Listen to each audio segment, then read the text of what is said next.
പരിശുദ്ധനായ ഞങ്ങളുടെ വാഴ്ത്തപ്പെട്ട കർത്താവേ, സ്വർഗപിതാവേ, അനുഗ്രഹിക്കപ്പെട്ട കുടിവരവനായി തിരുനാമത്തിന് നന്ദിയോടെ സ്തോത്രം ചെയ്യുന്നു. ഞങ്ങളെ സഭയായി കുടുംബമായ വ്യക്തികളായി ഒരു ആഴ്ചവട്ടക്കാലം കൂടെ വഴി നടത്തുകയും വീണ്ടും ഒരു പ്രാവശ്യം കൂടെ ദൈവാലയത്തെ കടന്നു വരുവാൻ, അങ്ങേ ആരാധിപ്പാൻ കർത്താവ് ഞങ്ങളെ അവിടെ നിന്ന് ബലപ്പെടുത്തുകയും അനുഗ്രഹിക്കുകയും എല്ലാ കൃപയ്ക്ക് വേണ്ടി തിരുനാമത്തിന് നന്ദിയോടെ സ്തോത്രം കരയേറ്റുന്നു. ഈ ആരാധനയിൽ പങ്കെടുക്കുന്ന എല്ലാവർക്കും വേണ്ടി പ്രത്യേകമായി പ്രാർത്ഥിക്കുന്നു. വിട്ടിട്ട് പോകുന്ന ഭവനത്തെയും പ്രിയപ്പെട്ട എല്ലാവരെയും ഓർത്തുകൊണ്ട് പ്രാർത്ഥിക്കുന്നു. അടിയനെയും അവിടുത്തെ കരങ്ങളിൽ സമർപ്പിച്ചുകൊണ്ട് പ്രാർത്ഥിക്കുന്നു. അവിടുത്തെ വചനം പറയുവാനും കർത്താവ് അടിയനെ ബലപ്പെടുത്തണമേ, ശക്തീകരിക്കണമേ. അടിനാവിനെ അധരത്തെ ശുദ്ധീകരിക്കണമേ, അധികാരപ്പെടുത്തുമാണെന്ന് പ്രാർത്ഥിക്കുന്നു. കർത്താവെ, വചനങ്ങൾ ഒരുമിച്ച് ചിന്തിക്കുവാൻ അവിടുത്തെ കൃപ ഞങ്ങളെ അനുഗ്രഹിക്കണമെന്ന് പ്രാർത്ഥിക്കുന്നു. കർത്താവ് ഞങ്ങളോട് സംസാരിക്കണം. യേശുവിൻ്റെ വിലയേറിയ നാമത്തിൽ തന്നെ, ആമേൻ.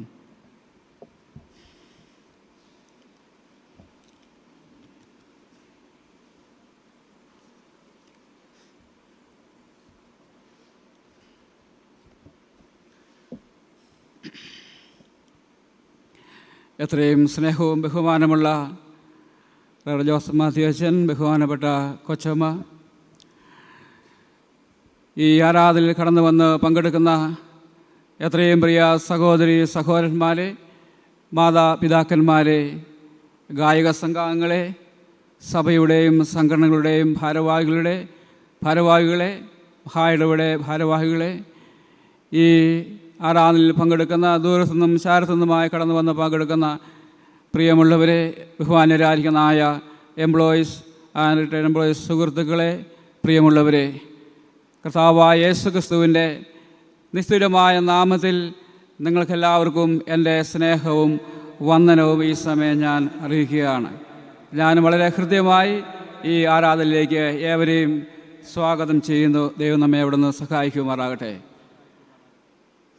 നമ്മുടെ ജീവിത യാത്രകളിൽ ഒരു പ്രാവശ്യം കൂടെ കത്തീഡ്രൽ ചർച്ചിൽ കടന്നു വന്ന് കർത്താവിനെ മഹത്വപ്പെടുത്തുവാൻ ദൈവം ഇടയാക്കിയത് ഓർത്തുകൊണ്ട് നന്ദിയോടെ സ്തോത്രം. രാവിലത്തെ ആരാധനയിലും കടന്നു വന്ന് പങ്കെടുക്കുകയും തുടർന്നും അതിനുശേഷമായിട്ട് സംഘടനാ മീറ്റിങ്ങുകൾ കൂടുവാനായിട്ട് ഇടയായി തീർന്നു. വീണ്ടും ദൈവസന്നിധിയിലേക്ക് കടന്നു വരുവാൻ ദൈവം ഇടയാക്കിയല്ലോ. എല്ലാവരെയും ഓർത്തുകൊണ്ട് ഞാൻ ദൈവത്തിന് നന്ദിയോടെ സ്തോത്രം ചെയ്യുകയാണ്. വീണ്ടും എനിക്ക് ഈ അവസരം രാവിലത്തെ ആരാധനയിലും ഈ ആരാധനയിലും വചന ശുശ്രൂഷയ്ക്കുള്ള അവസരം തന്ന ബഹുമാനപ്പെട്ട അച്ഛനോടും മറ്റ് കമ്മിറ്റിയോടും എല്ലാവരോടും പ്രത്യേകമായിരിക്കുന്നതായ നന്ദിയും സ്നേഹവും ഈ സമയം ഞാൻ അറിയിക്കുകയും ചെയ്യുകയാണ്. ഇന്നത്തെ ദൈവവചന ചിന്തയ്ക്കായിട്ട് പുറപ്പാട് പുസ്തകം 36-ാം അധ്യായം 2-3 വാക്യങ്ങൾ. പുറപ്പാട് പുസ്തകം 36-ാം അധ്യായം 2-3 വാക്യങ്ങൾ. അങ്ങനെ മോശെ ബസലേലിനെയും ഒഹൊലിയാബിനെയും യഹോവ മനസ്സിൽ ജ്ഞാനം നൽകിയിരുന്ന എല്ലാവരെയും പ്രവൃത്തിയിൽ ചേരുവാൻ മനസ്സിൽ ഉത്സാഹം തോന്നിയ എല്ലാവരെയും വിളിച്ചു വരുത്തി വിശുദ്ധ മന്ദിരത്തിലെ ശുശ്രൂഷയുടെ പ്രവൃത്തി ചെയ്യുവാൻ ഇസ്രായേൽ മക്കൾ കൊണ്ടുവന്ന വഴിപാടൊക്കെയും അവർ മോശയുടെ പക്കൽ നിന്നും വാങ്ങി. എന്നാൽ അവർ പിന്നെയും രാവിലെ തോറും സ്വമേധാദാനങ്ങളെ അവൻ്റെ അടുക്കൽ കൊണ്ടുവന്നു. എന്നാൽ അവർ പിന്നെയും രാവിലെ തോറും സ്വമേധാദാനങ്ങളെ അവൻ്റെ അടുക്കൽ കൊണ്ടുവന്നു. രാജാതിരാജാവും കർത്താതികർത്താവും നമുക്ക് വേണ്ടി മരിച്ചു അടക്കപ്പെട്ട് ഉയർന്നേറ്റ് ജീവിച്ച് സ്വർഗാരോഹണം ചെയ്ത് മടങ്ങി വരുവാൻ പോകുന്നതായിരിക്കുന്നതായ കർത്താവിൻ്റെ സന്നിധിയിൽ ഞാൻ ലോകാവസാനത്തോളം നിങ്ങളോട് കൂടെ ഉണ്ടെന്ന് പറഞ്ഞ കർത്താവിൻ്റെ സന്നിധിയിൽ വീണ്ടും നമുക്ക് തലവണക്കുവാനും ദൈവവചനം വായിക്കുവാനും ചിന്തിക്കുവാനും ലഭിച്ചതായിരിക്കുന്ന അവസരം ഏറ്റവും വിലപ്പെട്ടതായിരിക്കുന്നതായ അവസരമായിട്ടും ഞാനിതിനെ കാണുകയും ചെയ്യുന്നത്. ഇന്നത്തെ നമ്മുടെ ചിന്താവിഷയം കാര്യവിചാരകത്വം, സുതാര്യതയും ഉത്തരവാദിത്വവും എന്നുള്ളതാണ്. ഈ ചിന്താവിഷയം പറയുമ്പോൾ തന്നെ അവിടെ അതിൻ്റെ പൊരുളും അവിടെ നമുക്ക് കാണുവാനായിട്ട് കഴിയുന്നുണ്ട്. കാര്യവിചാരകത്വം, സുതാര്യതയും ഉത്തരവാദിത്വവും. നമ്മുടെ കാര്യവിചാരകത്വം എന്താണ്? അത് സുതാര്യതയായിരിക്കണം, അത് ഉത്തരവാദിത്വം ഉള്ളതായിരിക്കണം. ദൈവത്തിന് സ്തോത്രമുണ്ടാകട്ടെ. എന്താണ് കാര്യവിചാരകത്വം? സ്റ്റെഫാർഷിപ്പ് എന്നുള്ളതാണ് ഇംഗ്ലീഷിൻ്റെ കൊടുത്തിരിക്കുന്നത്. എന്ന് പറഞ്ഞാൽ നമ്മുടെ അല്ലാത്തതിനെ വിശ്വസ്തയോടെ പരിപാലിക്കുകയും അഭിവൃദ്ധിപ്പെടുത്തുകയും ചെയ്ത എന്നുള്ളതാണ് അതിൻ്റെ അർത്ഥം നമുക്ക് മനസ്സിലാക്കുവാനായിട്ട് സാധിക്കുന്നത്. ഒരിക്കലും നമ്മുടെ അല്ലാത്തതായിരിക്കുന്ന വിഭവങ്ങളെ വിശ്വസ്തയോടെ പരിപാലിച്ച് അതിൻ്റെ അഭിവൃദ്ധിക്ക് വേണ്ടി പ്രവർത്തിക്കുന്ന ഒന്നാണ് എന്ന് നമുക്ക് കാണുവാനായിട്ട് കഴിയുന്നുണ്ട്. ഒരു കുടുംബത്തിൻ്റെയോ സ്ഥാപനത്തിൻ്റെയോ ആസ്തികൾക്കോ അതിൻ്റെ ആസ്തികൾ നോക്കി നടത്തുന്നതായിരിക്കുന്ന അനുഭവമാണ്. ദൈവശാസ്ത്രപരമായി ഓരോ വ്യക്തിയുടെയും സമ്പത്തും കഴിവുകളും അവരുടെ സ്വന്തമായിട്ടുള്ള ഒന്നല്ല എന്ന് നമുക്ക് കാണുവാനായിട്ട് കഴിയുന്നുണ്ട്. നമുക്കെല്ലാവർക്കും അല്ലെങ്കിൽ ഓരോ ആളുകൾക്കും ഓരോ കഴിവുകൾ, ഓരോ ടാലന്റുകൾ, ഓരോ വിധത്തിലുള്ളതായിരിക്കുന്ന ആരോഗ്യങ്ങൾ ദൈവം നമുക്ക് നൽകിയിരിക്കുന്നതാണ് നമുക്ക് കാണുവാനായിട്ട് നമുക്ക് സാധിക്കുന്നുണ്ട്. അതുകൊണ്ട് തീർച്ചയായിട്ടും നമ്മുടെ ജീവിതത്തിൽ എന്തെങ്കിലും ഉണ്ടെങ്കിൽ അത് തീർച്ചയായിട്ടും ദൈവത്തിൻ്റെ വലിയ ദാനമാണ് എന്ന് നമുക്ക് കാണുവാനായിട്ട് കഴിയുന്നുണ്ട്.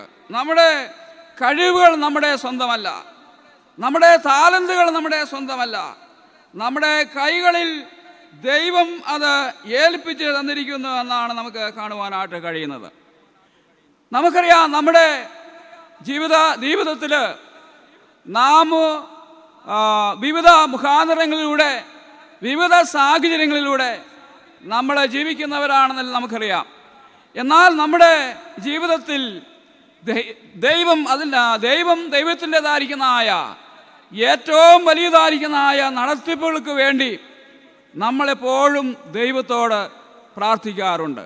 നമ്മുടെ സ്ഥലവും നമ്മുടെ പറമ്പും നമ്മുടെ സമ്പത്തും എല്ലാം നമ്മുടെ കൈകളിൽ തന്നിരിക്കുന്നുവെന്ന് നമുക്ക് കാണുവാനായിട്ട് കഴിയുന്നുണ്ട്. അതെല്ലാം ഏറ്റവും പ്രയോജനകരമായി ചെലവഴിക്കുക എന്നുള്ളതാണ് കാര്യവിചാരകത്വം കൊണ്ട് നമുക്ക് മനസ്സിലാക്കുവാനായിട്ട് നമുക്ക് സാധിക്കുന്നത്. അതെ, നമ്മുടെ സ്ഥലം, എത്രയോ സ്ഥലങ്ങളാണ് വെറുതെ കിടക്കുന്നില്ലേ?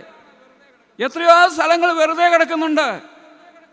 എത്രയോ പ്രവർത്തിക്കേണ്ടതായിരിക്കുന്ന മേഖലകൾ അവിടെയൊക്കെയും വെറുതെ കിടക്കുന്നതായിരിക്കുന്ന മേഖലകളെ നമുക്ക് കാണുവാനായിട്ട് കഴിയുന്നുണ്ട്.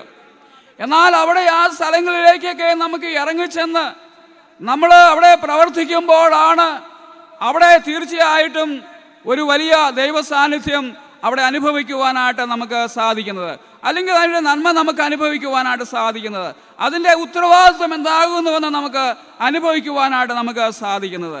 അതുകൊണ്ട് തീർച്ചയായിട്ടും നമുക്ക് ധാരാളം വിഭവങ്ങൾ നമുക്കെല്ലാം തന്നിരിക്കുന്നു എന്ന് നമുക്ക് കാണുവാനായിട്ട് സാധിക്കും. അതെല്ലാം പ്രയോജനകരമായി ചെലവഴിക്കുമ്പോൾ മാത്രം അത് വിജയകരമായി തീരുന്നുവെന്ന് നമുക്ക് കാണുവാൻ, അതാണ് ശരിക്കും പറഞ്ഞാൽ കാര്യവിചാരകത്വം കൊണ്ട് ഉദ്ദേശിക്കുന്നത്. അത് തന്നെയാണ് നമുക്ക് കാണുവാനായിട്ട് കഴിയുന്നത്.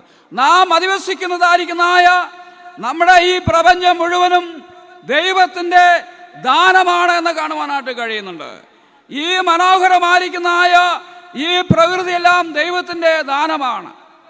അതേ, നമ്മുടെ രാജ്യം അല്ലെങ്കിൽ നമ്മുടെ കേരളം, സുന്ദര കേരളം, അല്ലെങ്കിൽ ദൈവത്തിൻ്റെ സ്വന്തം നാടായിരിക്കുന്ന നമ്മുടെ കേരളം, തീർച്ചയായിട്ടും നാം അധിവസിക്കുന്നതായിരിക്കും നമ്മുടെ രാജ്യം, തീർച്ചയായിട്ടും അത് ദൈവത്തിൻ്റെ ഏറ്റവും വലിയ ദാനമാണ്. ദൈവം നമുക്ക് നൽകിയിരിക്കുന്നുവെന്ന് നമുക്ക് കാണുവാനായിട്ട് നമുക്ക് സാധിക്കുന്നുണ്ട്. പ്രത്യേകിച്ച് നാം നോക്കിക്കഴിഞ്ഞാൽ ക്രിസ്തീയ സമൂഹം കൂടുതലായി വസിക്കുന്നതായിരിക്കുന്ന ഒരു രാജ്യമാണ്, ഒരു സംസ്ഥാനമാണ് നമ്മുടെ കേരള സംസ്ഥാനം എന്ന് നമുക്ക് കാണുവാനായിട്ട് കഴിയുന്നുണ്ട്. അതുകൊണ്ട് തീർച്ചയായിട്ടും ക്രിസ്തീയ സമൂഹം വസിക്കുന്നതായിരിക്കുന്ന ദേശം തീർച്ചയായിട്ടും അത് ദിനംതോറും അനുഗ്രഹിക്കപ്പെട്ടുകൊണ്ടിരിക്കുന്നതായി നമുക്ക് കാണുവാനായിട്ട് നമുക്ക് സാധിക്കുന്നുള്ളത്.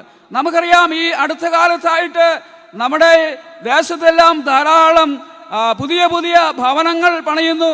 പുതിയതായിരിക്കുന്നതായ സാഹചര്യങ്ങളും ചുറ്റുപാടുകളുമെല്ലാം ദൈവം നമുക്ക് ധാരാളമായി നൽകിക്കൊണ്ടിരിക്കുന്നതായി നമുക്ക് കാണുവാനായിട്ട് നമുക്ക് സാധിക്കുന്നുണ്ട്.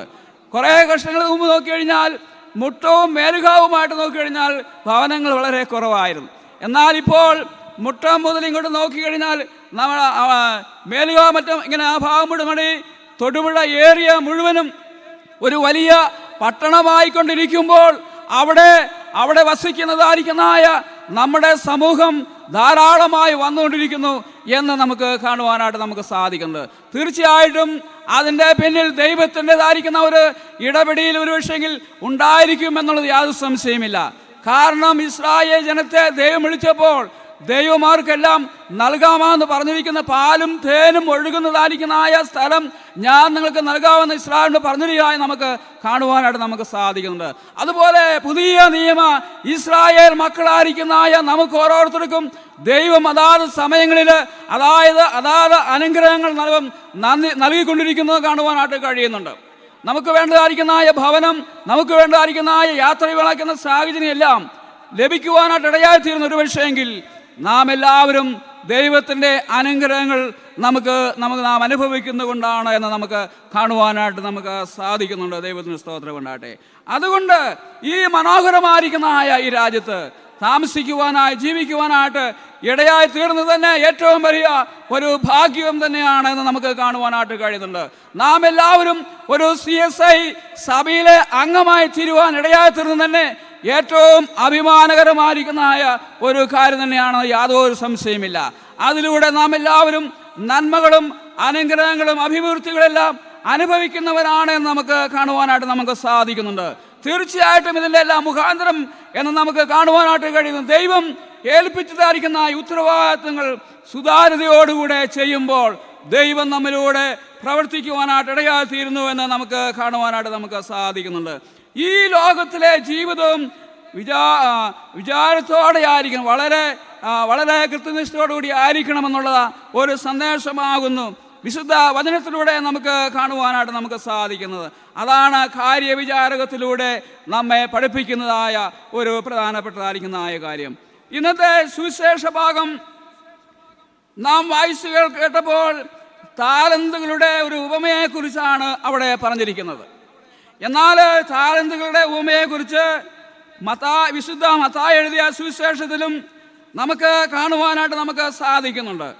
എന്നാൽ ഈ രണ്ട് സുവിശേഷത്തിലും പറഞ്ഞിരിക്കുന്നത് വളരെ വ്യത്യസ്തമായിരിക്കുന്നതായ ചിന്തകളാകുന്നുവെന്ന് നമുക്ക് കാണുവാനായിട്ട് കഴിയുന്നുണ്ട്. വിശുദ്ധ ലൂക്കോസിന്റെ സുവിശേഷത്തിലെ താലന്തുകളുടെ ഉപമ വളരെ വ്യത്യസ്തമാണ് എന്ന് നമുക്ക് മനസ്സിലാക്കുവാനായിട്ട് നമുക്ക് സാധിക്കുന്നുണ്ട്. അത് വായിക്കുമ്പോൾ തന്നെ അത് മനസ്സിലാക്കുവാനായിട്ട് തന്നെ അല്പം ബുദ്ധിമുട്ടുണ്ട് എന്ന് നമുക്ക് കാണുവാനായിട്ട് കഴിയുന്നുണ്ട്.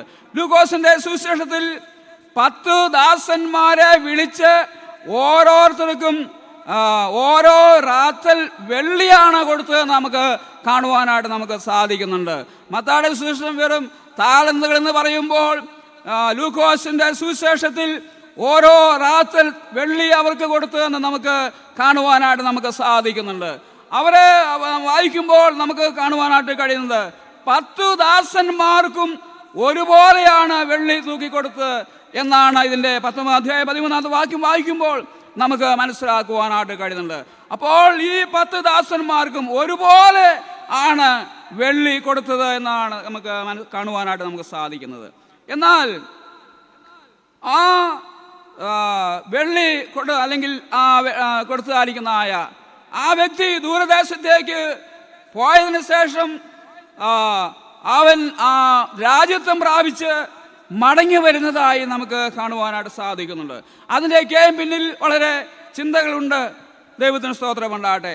എന്നാൽ ആ ദൂരദേശത്തേക്ക് പോയ മനുഷ്യൻ രാജ്യത്വം പ്രാപിച്ച് മടങ്ങി വന്നതായിരിക്കുന്ന സമയത്ത് ഈ ഓരോ റാത്തൽ കൊടുത്തതായിരിക്കുന്ന ആളുകളെ വിളിച്ച് അവരതിനെക്കുറിച്ച് എന്തൊക്കെ ചെയ്തു എന്ന് അറിയുന്നതിന് വേണ്ടി അവിടെ ആ രാജ്യത്വം പ്രാപിച്ച് വരുന്നതായിരിക്കുന്ന വ്യക്തി ആഗ്രഹിക്കുന്നതായിട്ട് നമുക്ക് കാണുവാനായിട്ട് നമുക്ക് സാധിക്കുന്നുണ്ട്.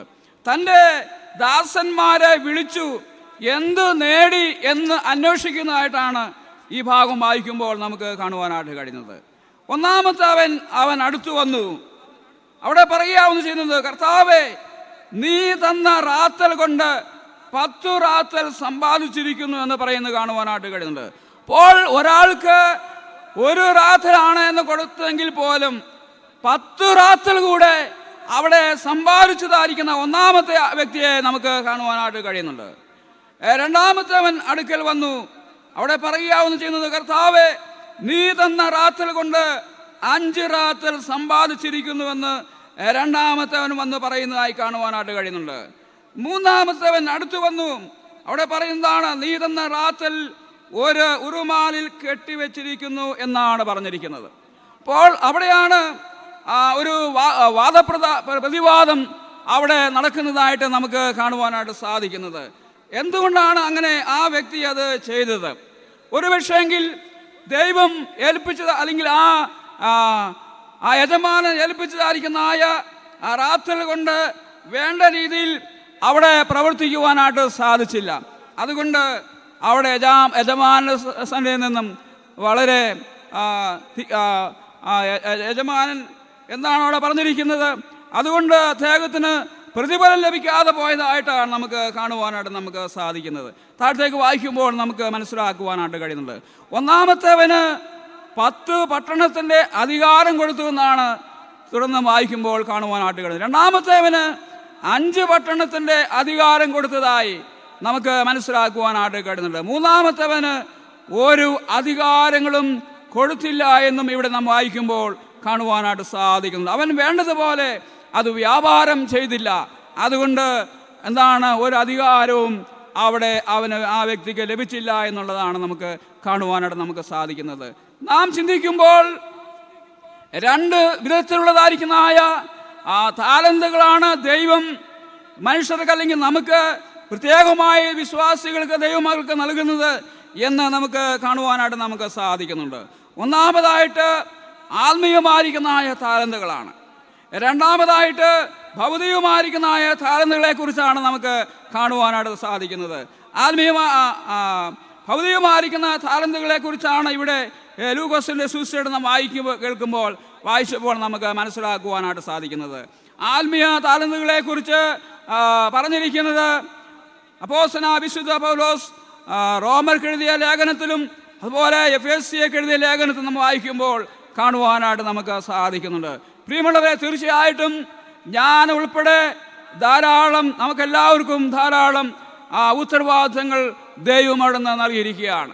എനിക്ക് നൽകിയതായിരിക്കുന്ന ഉത്തരവാദിത്വം ഞാനത് വേണ്ട രീതിയിൽ പ്രയോജനപ്പെടുത്തിയില്ലെങ്കിൽ, അത് ചെയ്തില്ല എങ്കിൽ തീർച്ചയായിട്ടും ദൈവത്തിൻ്റെ സന്നിധിയിൽ അത് അനീതിയായിരിക്കുമെന്ന് നമുക്ക് കാണുവാനായിട്ട് സാധിക്കുന്നുണ്ട്.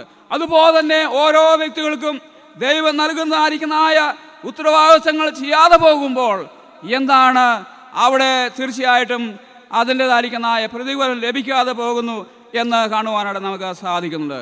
ദൈവത്തിന് സ്തോത്രമുണ്ടാകട്ടെ. ഒരു സ്ഥലത്ത് ഒരു സംഘടനയുടെ പ്രവർത്തനത്തിന് വേണ്ടി പൊതുവായിട്ടുള്ളതായിരിക്കുന്ന ഒരു വ്യക്തിയെ, മറ്റൊന്നുമല്ല, ഒരു ബൈബിൾ സൊസൈറ്റിയുടെ ഒരു മീറ്റിങ്ങിലാണ് ഒരു സ്ഥാനത്തേക്ക് അദ്ദേഹത്തെ ആക്കുവാനായിട്ട് ഇടയായി തീർന്നു. എന്നാൽ പ്രവർത്തനങ്ങളെല്ലാം മന്ദീഭവിച്ചു പോകുവാനായിട്ട് ഇടയായി തീർന്നു. ഗ്രൂപ്പ് ഉണ്ടാക്കണം, അതുപോലെ കാര്യങ്ങൾ നടക്കണം, മീറ്റിങ്ങുകൾ കൂടണം, അല്ലെങ്കിൽ അതിനെക്കുറിച്ച് ചർച്ചകൾ നടത്തണം, അങ്ങനെയുള്ള കാര്യങ്ങളെക്കുറിച്ച് ആലോചിക്കുവാനിടയായി തീർന്നു. എന്നാൽ അത് പലപ്പോഴും പരാജയപ്പെട്ടു പോയതായിരിക്കുന്ന ഒരു സംഭവമുണ്ടായി. അപ്പോൾ ഞാൻ പറഞ്ഞതെന്ന് വെച്ചാൽ, അവിടെ ഏൽപ്പിച്ചതായിരിക്കുന്ന കാര്യം വേണ്ട രീതിയിൽ വിനിയോഗിക്കുവാൻ പറ്റാതെ പോയതുകൊണ്ട് അവിടെ സംഘടനയുടെ പ്രവർത്തനം വേണ്ട രീതിയിൽ വിനിയോഗിക്കുവാനായിട്ട് സാധിച്ചില്ല എന്ന് കാണുവാനായിട്ട് ഇടയായി തീർന്നു. തീർച്ചയായിട്ടും എനിക്ക് ഏൽപ്പിച്ച കാര്യം, നമുക്ക് ഏൽപ്പിച്ചിരിക്കുന്ന കാലിക ഉത്തരവാദിത്തങ്ങൾ നാം ചെയ്യുമ്പോഴാണ് അത് ഏറ്റവും അനുഗ്രഹപൂർണ്ണമായി തീരുവാനായിട്ട് ദൈവം നമ്മിലൂടെ മഹിമപ്പെടുവാനായിട്ട് ഇടയായി തീരുന്നത് എന്ന് നമുക്ക് കാണുവാനായിട്ട് നമുക്ക് സാധിക്കുന്നുണ്ട്. നമുക്കറിയാം, ആത്മീയ താലന്തുകളെക്കുറിച്ച് പറയുന്ന ധാരാളം ലേഖന ഭാഗങ്ങളുണ്ട്. എന്നാൽ 2 ഭാഗത്തെ മാത്രമാണ് ഞാൻ തിരഞ്ഞെടുത്തിരിക്കുന്നത്. ഒന്നാമതായിട്ട് അപ്പോസ്തലനായ വിശുദ്ധ റോമർക്ക് എഴുതിയ ലേഖനം 12-ാം അധ്യായത്തിലാണ്. 6, 7, 8 വാക്യം വായിക്കുമ്പോൾ അവിടെ നമുക്ക് മനസ്സിലാക്കുവാനായിട്ട് സാധിക്കുന്നുണ്ട്.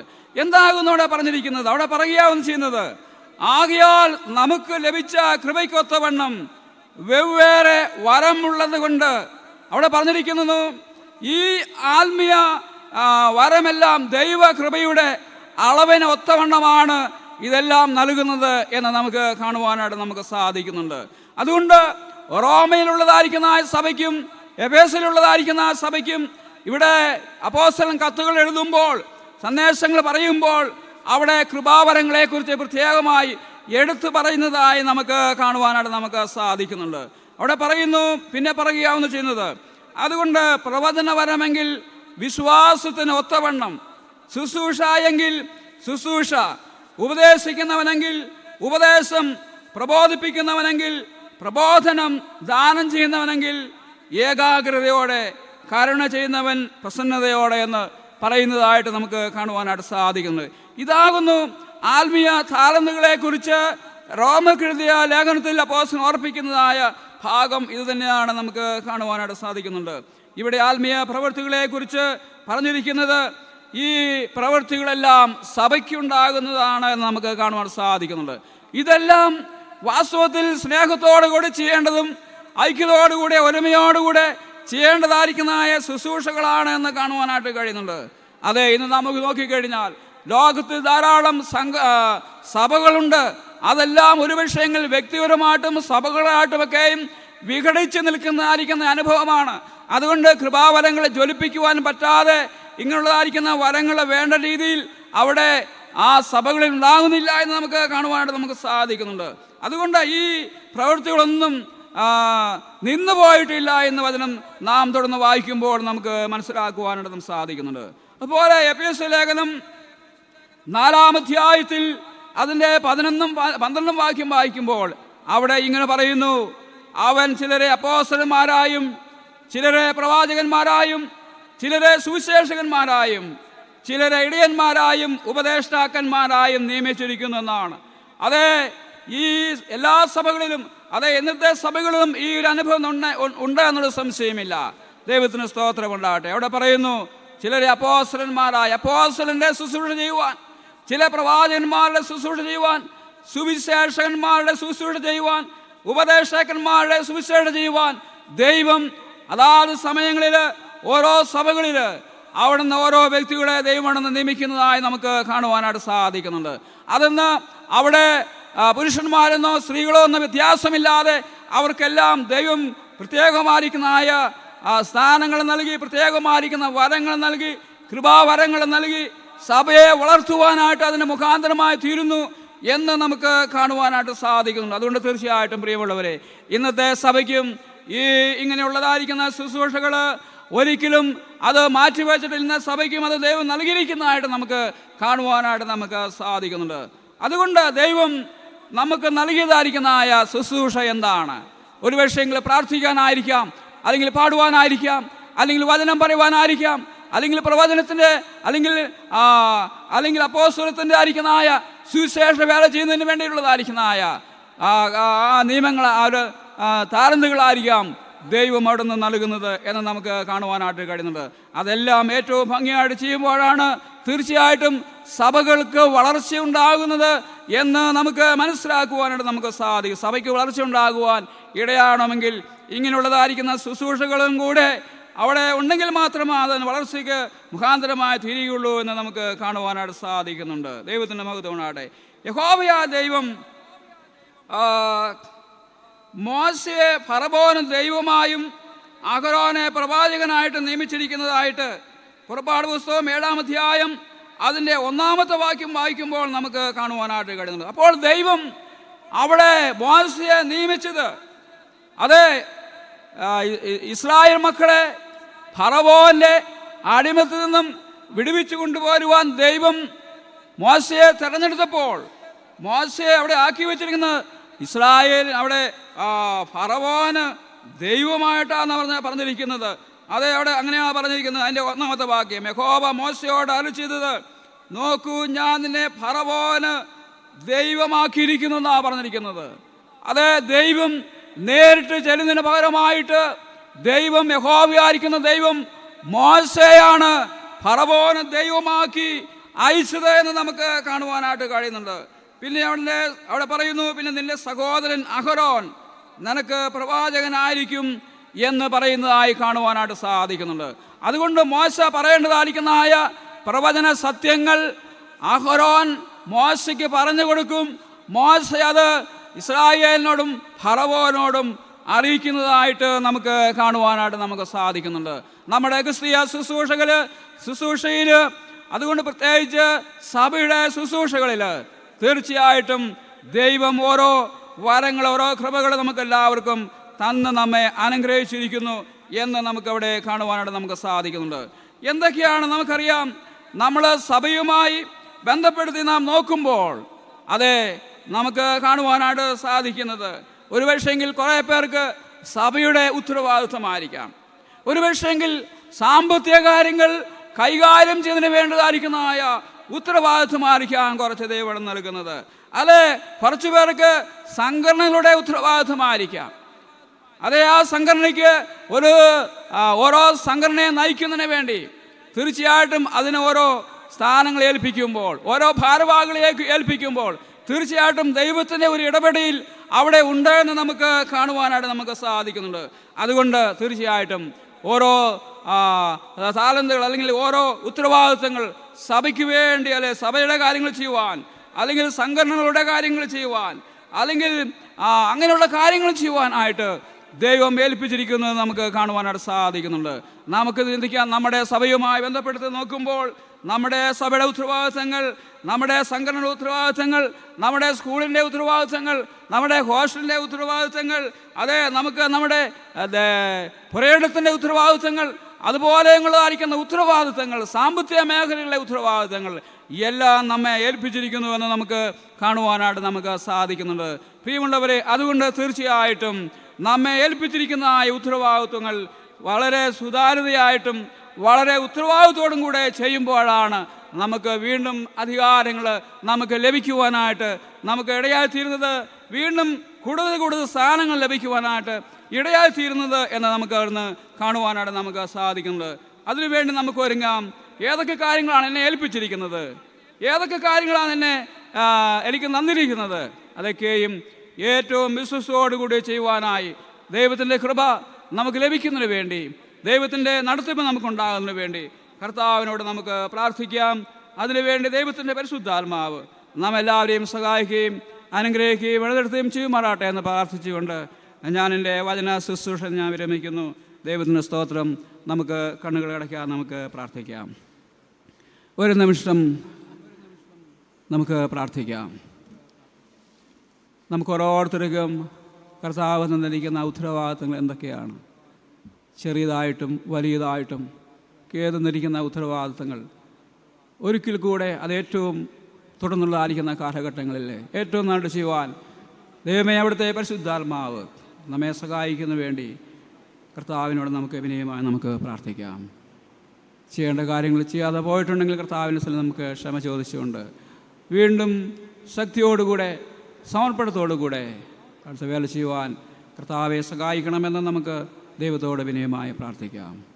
പരിശുദ്ധനായ ഞങ്ങളുടെ വാഴ്ത്തപ്പെട്ട കർത്താവെ, സ്വർഗ്ഗപിതാവേ, നല്ല കുടിവരവനായി സ്തോത്രം ചെയ്യുന്നു. അവിടുത്തെ വചനം ഞങ്ങൾക്ക് ചിന്തിക്കുവാനായി ധ്യാനിക്കുവാനായി ദൈവം ഇടയാക്കിയത് ഓർത്തുകൊണ്ട് നന്ദിയോടെ സ്തോത്രം. വചനം പറയുവാൻ അധികാരപ്പെടുത്ത കൃപയ്ക്കായി സ്തോത്രം ചെയ്യുന്നു. വചനം കേട്ട എല്ലാവരെയും കർത്താവ് അനുഗ്രഹിക്കുമാറാണ്. യേശുവിൻ്റെ വിലയേറിയ നാമത്തിൽ അപേക്ഷിക്കുന്നത് കൃപയോടെ കേൾക്കണമേ. ആമേൻ.